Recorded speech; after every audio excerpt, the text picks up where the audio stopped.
नाज़रीन गिरामी अस्सलामु अलैकुम वरहमतुल्लाहि वबरकातुह। सीधी बात के खुसूसी बात में आप लोगों का इस्तकबाल है। नाज़रीन गिरामी, जब कभी भी बरसात का मौसम शुरू होता है, हर बार मुझे शहर भटकल के खस्ताहाल रास्तों का, सफाई ना किए जाने वाले नालों का और फिर पूरे शहर में फैल जाने वाले बरसात के पानी का और ड्रेनेज के नाम पर रास्तों को खोद करके रास्तों को जहन्नमज़ार बनाने वाले लोगों का, यहाँ की इंतज़ामिया और बल्दिया के काउंसलर्स और पंचायत के मेंबरान की बेहिसी, बेतवज्जही और उनके लापरवाही का रोना रोना पड़ता है। एक तरफ ये तो वहीं आवाम को भी उनकी जिम्मेदारी का एहसास मुझे दिलाना पड़ता है। रिपोर्ट पेश करना, मुताल्लिका जिम्मेदारान से सवाल करना, काउंसलर्स, पंचायत मेंबरान को और इंतज़ामिया से एतराज़ करना, उनको उनकी जिम्मेदारी का एहसास दिलाना मकामी मीडिया की सहाफ़ती जिम्मेदारी है और मैं इस जिम्मेदारी को बखूबी समझता हूँ। ये देखिए, गुज़िश्ता साल बरसात के मौसम में भी इस शहर का कुछ यही हाल था। स्क्रीन पर लाइए तमाम मनाजिर को, मैं अपने वीडियो एडिटर से कहूँगा। इससे पहले वाले साल में भी यही हाल था, गुज़िश्ता साल और उससे पैवस्ता साल, और इस साल भी यहाँ का यही हाल है। अपनी स्क्रीन पर बदलते हुए शहर के हालात को देखकर अपनी जानिब से चुनकर लाने वाले पंचायत के मेंबरान, सुदूर और फिर उनको यहाँ तक इंतखाब करके भेजने वालों पर मातम कीजिए। बाद में फिर खुद पर भी मातम कीजिए कि कैसे कैसे लोगों को आपने चुनकर भेजा और वो आपके वोटों पर गद्दी पर बैठ गए और आपके मसाइल को भूल गए। बरसात के मौसम में घर से बाहर निकलना बड़ा मुश्किल हो चुका है नाज़रीन, क्योंकि बरसात का पानी नालों में भी जमा हुआ है, रास्तों पर भी जमा हुआ है और घर के आंगन में भी भरा नजर आता है। आप कदम रास्ते पर रख रहे हैं, नालों पर रख रहे हैं, कहाँ रख रहे हैं पता नहीं, कब आप बहकर के चले जाएं ये भी आपको पता नहीं, कहाँ कदम रखें और कहाँ खाई में गिर जाएं ये भी पता नहीं। जान जोखम में डाल करके बाहर निकलना पड़ता है। भटकल में ड्रेनेज का काम गुज़िश्ता कई सालों से जारी है, पता नहीं कब इसका इख्तिताम होगा। और उनका मसला यह है कि पूरा साल खामोश रहते हैं, जैसे ही बरसात का मौसम आता है ये अपने बुलडोजर लेकर अच्छे भले रास्तों को खोदना शुरू कर देते हैं। मोहल्ले कई कई दिनों तक बंद कर दिए जाते हैं। फिर बरसात आती है और बरसात भटकल की और साहिली इलाके की, कर्नाटक में ये तो ऐसी बरसात कि 1 घंटा बरसे और जाए ऐसी नहीं है, 24 घंटे बरसने वाली बरसात। रास्तों में कीचड़, खाई, गड्ढे। मकामी काउंसलर को या पंचायत मेंबर को पूछते हैं तो कहते हैं कि ये काम तो हमारे अंडर नहीं है। तो फिर आप क्यों पंचायत या काउंसलर बन के कॉलर ऊपर करके चल रहे हैं भाई? इस्तीफा दे के दफा हो जाइए ना। आपको जिम्मेदारी अगर समझ में नहीं आ रही है, अगर अपने महल्लों की निगरानी नहीं कर सकते तो फिर किस बात के आप पंचायत के मेंबर हैं और काउंसलर हैं और किस वजह से आपको इस नाम से पुकारा जाए? शहर की कितनी ऐसी गलियां हैं जहां रात के वक्त स्ट्रीट लाइट नहीं है। ऐसे महल्लों को गंजड़ नौजवान जो गांजा पीते हैं वो अपना अड्डा बना लेते हैं और अंधेरे में अपने अय्याशियां जारी रखते हैं और फैमिली वालों को तकलीफ होती है। इन इलाकों के पंचायत मेंबरान की नाइंसाफी, बेहिसी में आपको इन 2 तस्वीरों में दिखाता हूं। सबसे पहले मैं एक आजाद नगर की उस इलाके में ले चलता हूं जहां आजाद प्राइमरी स्कूल वाक़ है। यहां देखिए कि पक्का रास्ता है, कुछ देर जाकर के वो पक्का रास्ता खत्म हो जाता है। आजाद प्राइमरी स्कूल के करीब फिर दरमियान वही कच्चा रास्ता। देखिए कितनी दूरी है और कितने मीटर हो सकते हैं। ये पंचायत के मेंबर की नाइंसाफी है, इंजीनियर की है, या फंडिंग में आपने बदउनवानी की है। सिर्फ इतने रास्ते का फंड कहां गया और किसने खाया, कैसे खाया, कितना दबा करके खाया होगा। ये आइन प्राइमरी, आजाद प्राइमरी स्कूल के सामने का हिस्सा है। थोड़ा आप अंदर आएंगे तो फिर उससे भी थोड़ा और नीचे जाइएगा, जिसको अलग अलग नाम से जाना जाता है, ये निचला हिस्सा है, शिरकुली होंडा भी कहते हैं इसको। वही आजाद प्राइमरी स्कूल के थोड़ा आगे जाने के बाद जब ढलान शुरू होता है, कई सालों से दरखास्त पेश किया गया, बिल आखिर इस साल थोड़ा सा रास्ता बना। रास्ता बनने के बाद आप देखिएगा थोड़ी दूर जाकर के फिर यहां पर भी बदनवानी शुरू हो गई। भाई ये आगे के लोग भी तो इंसानी हैं, वो लोग भी तो वोट डालते हैं।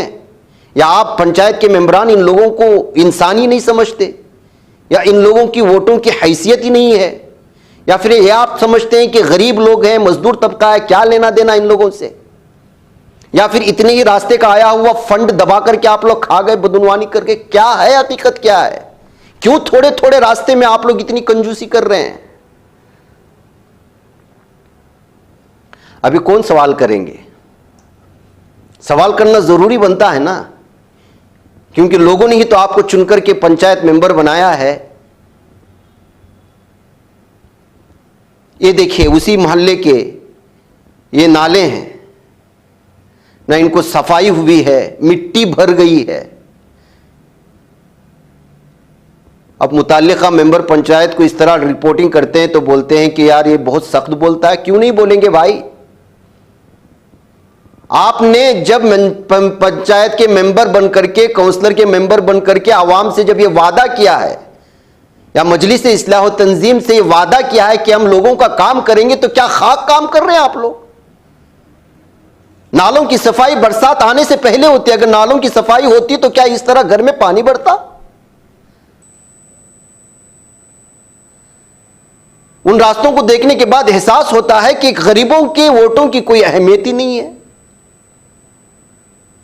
रास्ता कुछ देर तक अच्छा पक्का बनाया है, बीच में छोड़ दिया है, फिर वहां पक्का बनाया, फिर आगे छोड़ दिया है। क्या इतने इतने रास्तों का ये फंड आपको जारी होता है?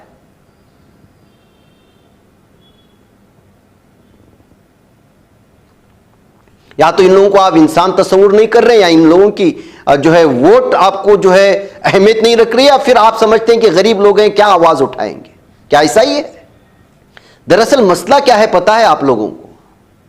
दीगर इलाकों की तरह यहां के पंचायत के मेंबरान का गिरहबान पकड़ना यहां की आवाम भूल चुकी है। गिरहबान पकड़कर, खींचकर, मोहल्ले में लाकर उनके घरों के सामने एहतिजाज करने बैठ जाएंगे, तब इनके होश ठिकाने आएंगे, जैसे दीगर इलाकों में होता है।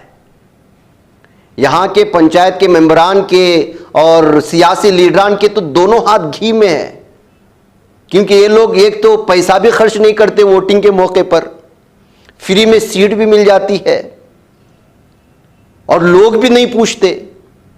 लेकिन भटकल के अलावा दीगर तमाम इलाकों में चले जाइए, वहां वो नोट के बदले वोट, और फिर काम ना करने पर चोट भी लगती है। खींच के लाते हैं और पूछते हैं कि नाले क्यों साफ नहीं हुए, रास्ता क्यों नहीं बना, पानी क्यों जमा हुआ। यहां तो वैसा महसूस होता है कि जिम्मेदारी का एहसास दिलाने वाले भी बेकार हैं, और जिन लोगों को एहसास जिम्मेदारी लेना है वो भी बेकार है। वोट हासिल करके, जीत दर्ज करके आप लोग घर में सोने के लिए या आवाम से नाइंसाफी करने के लिए नहीं लाए गए। मेरे अल्फाजों की सख्ती आपको जरूर चुभेगी, और मैं ये जरूरी समझता हूं कि चुभन आप लोग महसूस करें। आवाम भी, पंचायत के मेंबरान भी, काउंसलर्स भी, सदर सेक्रेटरी भी, ताकि आवाम को आप ऐसे बरसात के महीने में मरने को ना छोड़ें। ये देखिए रास्तों पर पानी भर रहा है, आप देख रहे हैं, नालों की सफाई नहीं। मदीना कॉलोनी, आजाद नगर, नीचे का हिस्सा, मस्कत कॉलोनी, और भी बहुत सारे जहां जहां से लोगों ने मुझे शिकायतें भेजी हैं। भटकल के अक्सर इलाकों के नालों की सफाई नहीं हुई है। बरसात से पहले नालों की सफाई करना ये अहम तरीन जिम्मेदारी होती है। बसूरत दीगर घरों में पानी बढ़ता है, जब पानी को जाने के लिए आप रास्ता ही नहीं दे रहे हैं तो जाएगा कहां पानी? घर में ही तो घुसेगा। इन खबरस्तानों के रास्तों को देख लीजिएगा, खबरस्तान में पानी भर रहा है। आप लोग कभी पानी भरने की वजह दरियाफ्त किए? जब सवाल करते हैं तो एक दूसरे पर डालकर अपना उल्लू सीधा कर लेते हैं। आइए, मैं एक बस्ती रोड में जहां कर्नाटका हाउस मौजूद है, यहां पर घर में कैसे पानी भरा है यह देख लीजिएगा। इस घर के मालिक ने टाउन म्यूनिसिपल को, असिस्टेंट कमिश्नर को, तहसीलदार को, एग्जीक्यूटिव मजिस्ट्रेट को, यहां तक कि तंजीम तक को खत लिखा। कुछ तो 2 सालों से मामला चल रहा है और ये घर मामूली घर भी नहीं है। यहां पर बाकायदा जो है एकेडमी चलती है, बच्चों के ट्यूशंस चलते हैं, असर से मगरिब तक कई असरी स्कूल में पढ़ने वाले तलबा आते हैं, पढ़ते हैं। ये सारी कुर्सियां उन्हीं लोगों के लिए रखी गई हैं। यहां तक कि कारवार के डीसी तक बात पहुंचाई गई, काम नहीं हो रहा है, मामला हल नहीं हो रहा है। बरसात का पानी गटर के पानी के साथ आकर घर के आंगन में खड़ा हो जाता है। पूरे रास्ते का हाल, बस्ती रोड, यहां से सुबह से शाम तक लोगों का गुजर होता है। जिम्मेदार कौन है? क्या यहां के लोगों ने वोट नहीं दिया है? और हां, यह देखिए शहर का रंगीन कट्टा, अहम शाहराह, 3 सालों से काम चल रहा है, चल रहा है, चल रहा है, खत्म नहीं होता। और काम भी कब शुरू होता है? जब बरसात शुरू हो जाता है। नतीजा कई कई घंटों तक ट्रैफिक जाम और पास की मस्कत कॉलोनी के घरों में गंदा पानी का दाखिल होना, और फिर लोगों को परेशानी, आवाम को परेशानी। अगर बल्दिया से पूछते हैं तो कहते हैं कि ये अहम शाहराह जो बनाया जा रहा है उस कंपनी का मामला है, वो अगर सही करेगी। अंदर के हालात ही खराब हैं, बाहर के हालात क्या सही होंगे? मान लिया जाए कि अहम शाहराह अथॉरिटी वालों ने अगर उसको कर भी लिया तो पानी कहां छोड़ेंगे आप? क्योंकि आपके अंदर का जो ड्रेनेज का मामला है वो तो वैसे ही पड़ा हुआ है। अंदर के जो नालों की हालत है वो पहले ही खस्ता है। एक दूसरे पर डाल करके खत्म कर देते हैं मामला। मस्कत कॉलोनी के घरों में गंदा पानी दाखिल हो रहा है, इसकी वजह से कौन पूछेगा? कोई नहीं। क्यों नहीं पूछेगा? क्योंकि यहां उन लोगों के घर नहीं जो बड़े बड़े ओहदों पर हैं। सब अपना दामन झाड़ लेते हैं, ज्यादा एहतिजाज करते हैं तो दिखाने के लिए अफसरान के साथ म्यूनिसिपल की इमारत में एक मीटिंग करते हैं। फिर उसके बाद मकामी कुछ रिपोर्टर्स को बुलाते हैं, प्रेस कॉन्फ्रेंस करते हैं, यहां वहां की कहानी सुनाते हैं और अपना दर्द सुनाते हैं, और बस जाओ अब पानी भरे रास्तों में अपने बच्चों की जान को जोखिम में डालो, मामला खत्म। ये देखिए, इस बरसात ने इस साल 2 साल की बच्ची की जान ले ली। सोशल मीडिया में मैंने चेक किया कि कोई कहीं कार्रवाई करने की कोई खबर तो आई होगी, कुछ नहीं। सब अफसोस भरे खत लिख रहे हैं, मां बाप को जो है तसल्ली हो, और उनको लिख रहे हैं बच्ची खेलते खेलते उसमें गिर जाती है। भाई, किसी ने सवाल किया कि बच्ची कैसे गिरी? कौन है इसका जिम्मेदार? यहां का पंचायत का मेंबर कौन है? जब इस नाले के ऊपर से छोटा मोटा रास्ता बना रहा था तो आपस में क्यों नहीं बाड़ लगाया? क्या वहां आसपास के घरों में रहने वाले इंसान नहीं है, जानवर हैं? बच्चों की तो आदत है अपने आंगन में रास्तों में आकर के खेलने की, उनको हिफाजत कौन फराहम करेगा? लिख रहे हैं कि बच्ची खेलते खेलते इसमें गिर गई। अगर यही हादिसा दूसरे शहर में आता तो अब तक पंचायत मेंबर और दीगर लोगों के खिलाफ केस दर्ज हो चुका होता, कत्ल का। क्योंकि इस तरह के हादिसात मुबैना कत्ल के दरमियान में दर्ज होते हैं और उसके बाद इंक्वायरी बिठाई जाती है कि कहां गलती हुई और किसने की, और इसमें सबके गिरहबान आएंगे, जिसने मेंबर पंचायत को चुन करके लाया और जिसने जो है यहां पर किसी भी तरह की कार्रवाई नहीं की। क्या 2 साल की बच्ची की जान ऐसी ही चली जाएगी और आप इसी तरह माफ कर देंगे? क्यों? वो गरीब की बच्ची थी, इस वजह से। अगर यही किसी और शहर में, शहर के बीचों बीच किसी बड़े घर की बच्ची होती तो क्या होता आज? ये बच्ची फौत नहीं हुई है, इसको मुबैना तौर पर मारा गया है और आपकी लापरवाही ने मारा है।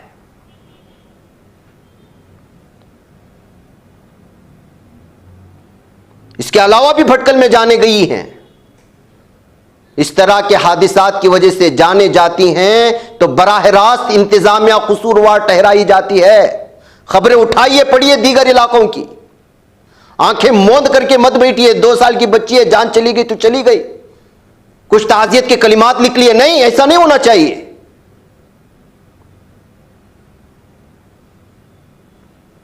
दूसरे इलाके में होता तो पंचायत मेंबर की लापरवाही कहकर इतने में पुलिस थाने में मामला दर्ज हो चुका होता, छानबीन बिठा दी जाती। अभी तक इसी शहर भटकल के निचले हिस्से में कब्रिस्तान के आसपास रहने वालों की जिंदगी तो गुज़िश्ता कई दिनों से, बरसात का मौसम हो या गैर बरसात का मौसम, अजीरन बन गई है। ये देखिए आसपास सब कब्रिस्तान है। इसके नीचे चले जाएंगे, घर ही घर हैं आपको, जहां पर रिहाइश हैं लोग। ड्रेनेज के पानी ने कुओं के पानी को नाकाबिल इस्तेमाल बना दिया है, बदबू आती है। सैकड़ों लोग अपने घर में रहते हैं। बदबू और गंदगी की वजह से मच्छरों की भरमार है, बीमारियां फैलती हैं। कौन पूछेगा और किससे पूछे?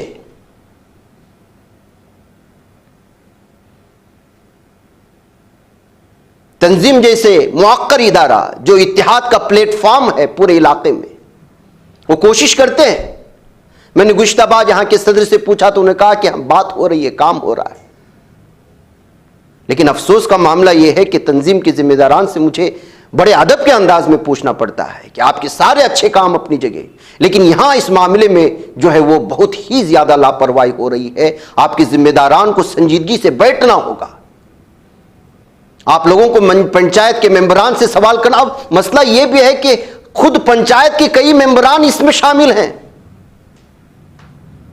अब वो तंजीम के जिम्मेदारों को उल्टी पट्टी पढ़ा करके कुछ और रीजन बता करके निकल जाते हैं। इस वजह से असल में जो सही जहां पर हमें काम करना वो ये है कि तंजीम वाले खुद ये तय करें, एक नया उसूल बनाए, कानून बनाए कि जो तंजीम के मेंबरान होंगे उनका काम अलग होगा। वो कभी जो है पंचायत के मेंबरान या बल्दिया में नहीं जाएंगे। या तो तंजीम का काम करें या बल्दिया का काम करें। अगर वो बल्दिया का काम नहीं कर रहा है कोई पंचायत का मेंबर और वो तंजीम में मौजूद है तो आप उससे सवाल कैसे करेंगे, क्योंकि वो खुद तंजीम में मौजूद है। नई उसूलों को भी बनाना पड़ता है, वरना लोग अपने वहदों का गलत इस्तेमाल कर लेते हैं।